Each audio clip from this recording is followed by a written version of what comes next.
Justin Philip, Justin Philip, F-I-L-I-P. I am both the Secretary of the Republican Party and a candidate for Congress for the 4th Congressional District. I see. What are you doing out here today? We're out here to provide support for the Palestinian cause.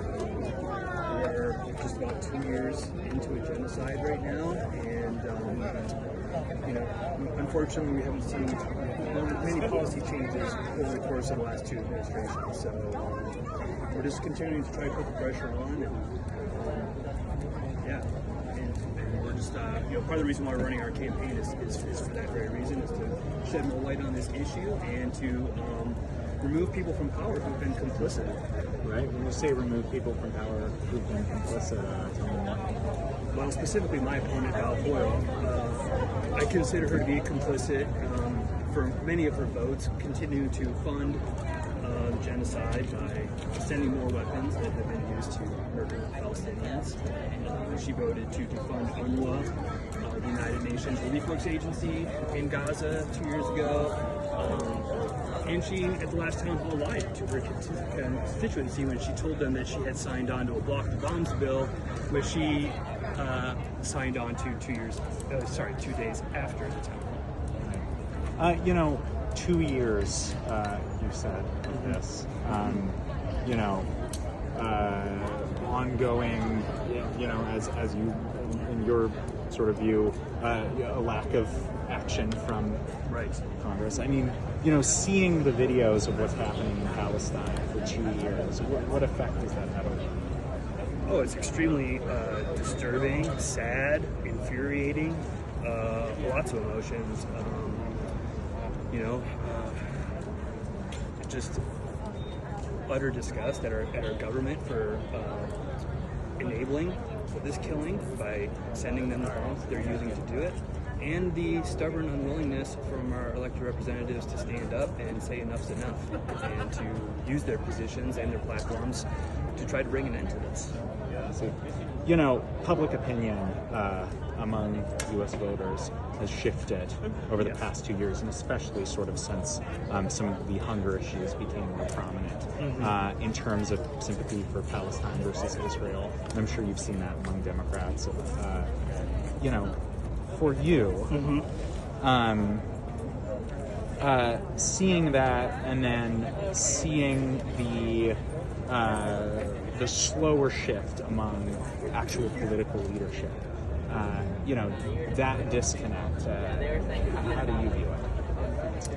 Well, first of all, I'll give the people a lot of credit for raising awareness through events like this and all across the country and all over the world. All the people that have showed up to protest the genocide, they're largely responsible for that shift in public opinion. And yes, like you said, unfortunately, the elected leaders, people that represent us, have not shifted in quite the same way.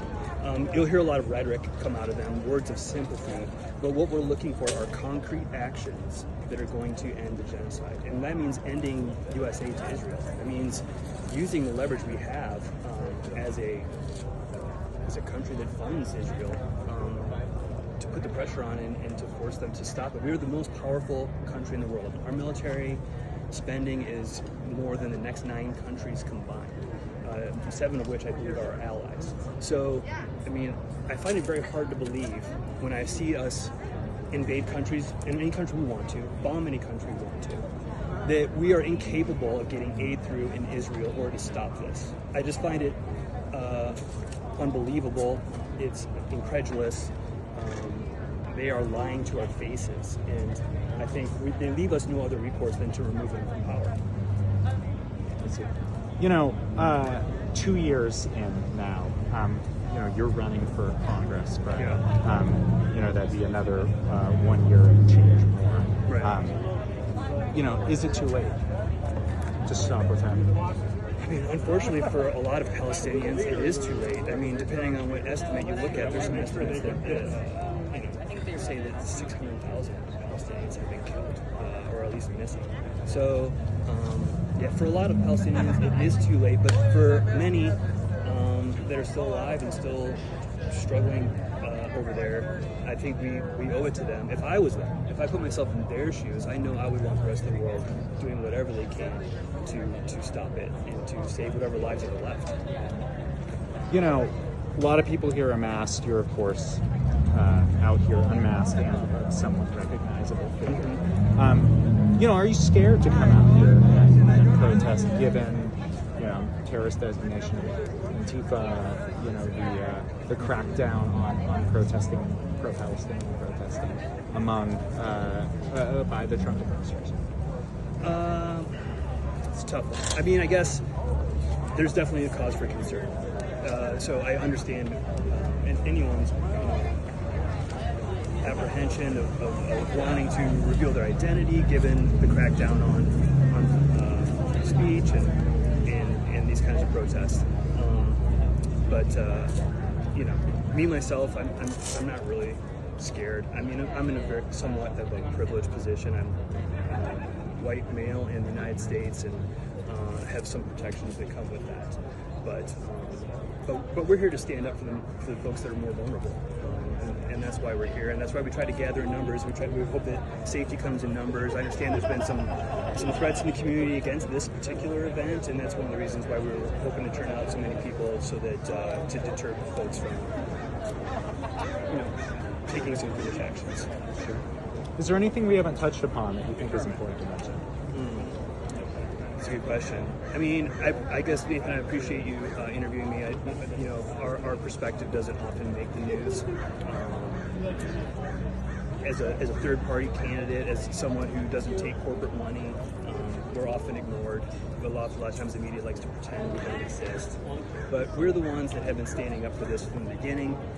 We're walking the walk. We're not accepting corporate money. We are not beholden to donors that might be like arms manufacturers that might have some vested interest in this thing continuing. So I guess I would encourage the media to cover different perspectives more, to cover different candidates more. I think the media has a responsibility to inform the public of all of its options. And I guess what I want to say is this is a mobilization right here, but what we need to do is we need to transform, as Kwame Ture said, we need to transform mobilization to organization. Once we get organized, we can really make some concrete changes. That's what I believe. So I'm hoping the folks that are here mobilizing will channel that energy and get organized to make some real change. Right. You talked about sort of feeling like protests like this are part of the change in public opinion. Yeah. You know, obviously in Eugene, we've been having events like this for 2 years. Yeah. You know, do you think that they've been effective?